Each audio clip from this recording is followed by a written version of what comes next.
U.S. forces were deeply integrated with the Israeli aerial defense from that Iranian attack over the weekend. The majority of the shootdowns were by Israeli forces, but the U.S. certainly contributed to that effort to largely defeat the attack from Iran on Saturday night.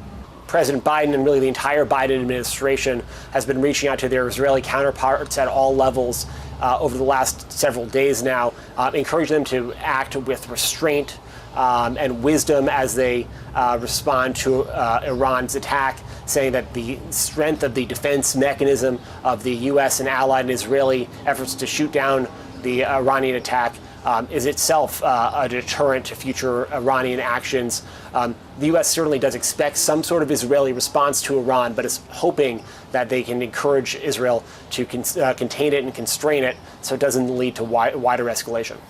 President Biden spoke with congressional leaders on Sunday and encouraged them to swiftly take up the Senate-passed bipartisan defense supplemental bill that provided significant security assistance for Israel, particularly for some of the anti-missile and anti-rocket technologies that were put into effect in defeating the Iranian attack on Saturday. That is coupled with tens of billions of dollars in security assistance for Ukraine.